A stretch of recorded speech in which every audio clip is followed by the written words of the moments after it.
My YouTube channel NPA classes पर सभी छात्रों का स्वागत है। आज हम क्लास 12th की केमिस्ट्री में चैप्टर विलयन पढ़ेंगे, जिसमें हम देखेंगे पहले विलयन, फिर विलयन का फार्मूला देखेंगे, फिर विलयन के बारे में पढ़ेंगे। तो विलयन कहते किसे हैं, तो विलयन की परिभाषा हम बताएंगे। कहेंगे क्या कि दो या दो से अधिक पदार्थों के समांगी मिश्रण को विलयन कहते हैं। अगर एक बार हम अच्छे से देखें तो क्या कहेंगे, दो या दो से अधिक पदार्थों के समांगी मिश्रण को विलयन कहते हैं। अब आगे हम देखते हैं, तो जो विलयन बराबर होता है वो होता है विलेय प्लस विलायक होता है।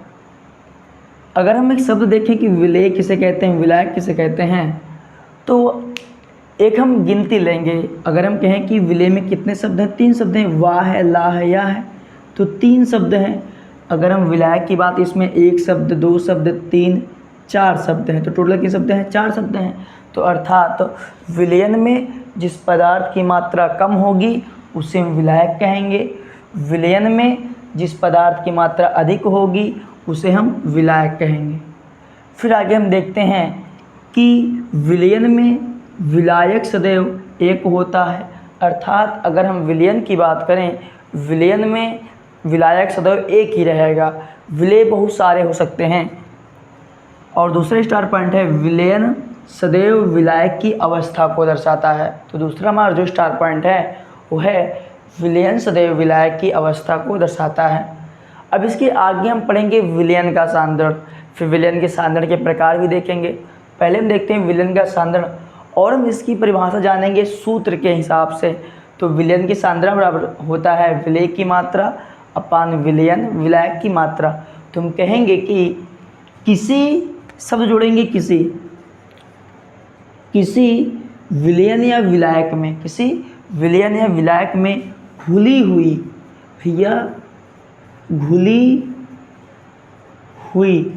कहेंगे, किसी विलयन या विलायक में घुली हुई विलेय की मात्रा को हम विलयन का सांद्रण कहेंगे। फिर से, किसी विलयन या विलायक में घुली हुई प्रति एकांक विलेय की मात्रा को हम विलयन का सांद्रण कहेंगे। तो हम विलयन जान चुके। तो विलयन का अगर देखें तो विलयन क्या है, दो या दो से अधिक पदार्थों के समांगी मिश्रण को हम विलयन कहते हैं। अब हम पढ़ेंगे विलयन की सांद्रता को व्यक्त करने की निम्नलिखित विधियाँ। तो हम विलयन की सांद्रता को व्यक्त करने की निम्नलिखित विधियाँ देखेंगे हम। तो पहली विधि है द्रव्यमान प्रतिशत सांद्रता, दूसरा है आयतन प्रतिशत सांद्रता, तीसरा है द्रव्यमान आयतन प्रतिशत सांद्रता। तो इन तीनों की परिभाषाएँ लगभग सेम ही हैं, मतलब कि जो लिखने का तरीका सेम ही है। तो हम देखते हैं कैसे पढ़ेंगे इसकी परिभाषा। तो है क्या, द्रव्यमान प्रसारणता में विलेय का द्रव्यमान ग्राम में और विलयन का द्रव्यमान ग्राम में। तो हम क्या कहेंगे, और इसका जो इसमें होता है प्रतिशत होता है इंटू में 100, तो यहाँ भी इंटू में होता है 100 और यहाँ भी 100, तभी ये क्या बताएगा, परसेंट। अब हम देखते हैं कि क्या परिभाषा में कैसे बनती है। तो कहेंगे कि इसे उठाएंगे, यहाँ लाएंगे और कहेंगे कि 100 ग्राम विलयन में घुली हुई, 100 ग्राम विलयन में घुली हुई, 100 ग्राम विलयन में घुली हुई, क्या कहेंगे, 100 ग्राम विलयन में घुली हुई विलेय की ग्राम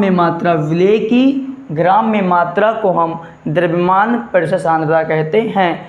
अगर फिर से देखें तो कहेंगे 100 ग्राम विलयन में घुली हुई, क्या भैया, विलेय की ग्राम में मात्रा, विलेय की ग्राम में मात्रा को हम कहते हैं द्रव्यमान प्रतिशत सांद्रता। तो फिर से देखते हैं, 100 ग्राम विलयन में घुली हुई विलेय की ग्राम में मात्रा द्रव्यमान प्रतिशत सांद्रता कहलाती है। अब इसी प्रकार इसे बनाएंगे, तो यहाँ 100 है तो इसे भी 100 लिख देंगे। तो आयतन प्रतिशत सांद्रता की परिभाषा हो जाएगी 100 ग्राम विलयन के आयतन में, यहाँ ग्राम था, यहाँ क्या आएगा विलयन के आयतन में, विलयन के आयतन में क्या भैया घुली हुई, विलयन के आयतन में घुली हुई क्या विलेय की ml में मात्रा, विलेय की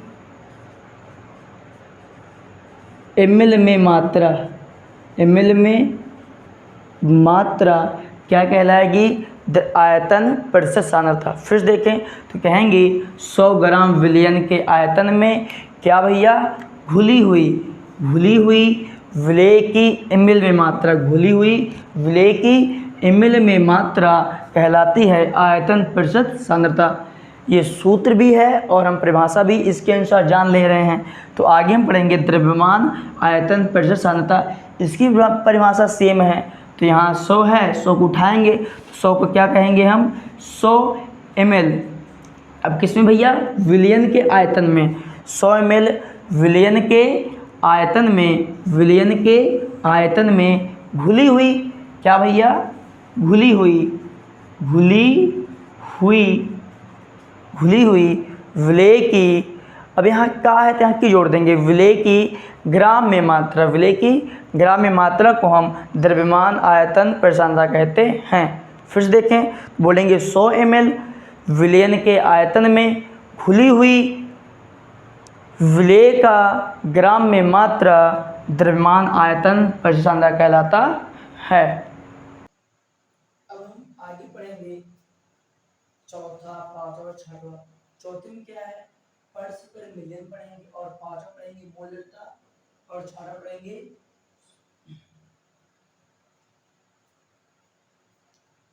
अब हम उसके आगे बढ़ते हैं। आगे क्या है पर्स पर मिलियन है, मोलरता है और मोलरता है। अब इसकी परिभाषा जानेंगे। तो इसके लिए जो 10 पे 6 लिखा है इसे ध्यान देना है, और लीटर में इसको ध्यान देना, और केजी, इन लोगों को पकड़ना है। क्या करना है पकड़ के तो इनकी परिभाषाएं बनाएंगे हम। तो होगा क्या तो लिखेंगे 10 पे 6 विलियन, तो किसी विलियन क्या कहेंगे किसी विलियन के 10 पे 6 ग्राम, 10 पे 6 ग्राम में घुली हुई विलेय के भागों की संख्या, विलेय के भागों की संख्या तो क्या कहते हैं हम पर्स पर मिलियन। कहेंगे किसी विलियन में 10 पे 6 ग्राम विलेय के भागों की संख्या को टीपीएम कहते हैं। अब उसके आगे है मोलरता। तो मोलरता की परिभाषा कैसे बनाएंगे लीटर से। कहेंगे किसी विलियन के 1 लीटर में घुली हुई क्या भैया घुली हुई विलेय के मोलों की संख्या को हम मोलरता कहते हैं। एक बार और कहेंगे क्या किसी विलियन के 1 लीटर में घुली हुई विलेय के मोलों की संख्या को मोलरता कहेंगे। जो 1 लीटर हो क्या रहेगा आयतन, तो 1 लीटर आयतन में घुली हुई विलेय के मोलों की संख्या को हम मोलरता कहेंगे। अब मोलरता क्या है विलेय का मोल अपान विलायक का द्रव्यमान किलोग्राम में। यहाँ क्या उठाएंगे 1 केजी विलायक में, 1 केजी द्रव्यमान में क्या भैया घुली हुई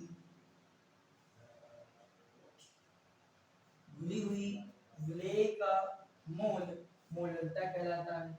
अगर फिर से देखें कहेंगे क्या हम कि किसी विलायक के 1 किलोग्राम द्रव्यमान में घुली हुई विलेय के मोलों की संख्या को हम मोलरता कहते हैं।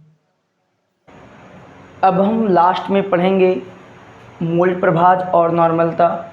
तो मूल प्रभाज किसे कहते हैं, तो क्या कहेंगे, तो किसी विलयन में, क्या कहेंगे, एक शब्द जोड़ेंगे हम, क्योंकि जो मूल प्रभाज निकालते हैं विलयन का निकालते हैं, हम कहेंगे किसी विलयन में विलेय अथवा विलायक का मोल तथा विलयन में उपस्थित कुल मोल का अनुपात मोल प्रभाज कहलाता है। अगर हम फिर से देखें तो क्या कहेंगे, किसी विलयन में विलेय अथवा विलायक का मोल तथा विलयन में उपस्थित कुल मोल का अनुपात मोल प्रभाज कहलाता है। अब आगे हम देखते हैं नॉर्मलता। नॉर्मलता क्या है कि किसी विलयन के 1 लीटर आयतन में, किसमें भैया, 1 लीटर आयतन में घुली हुई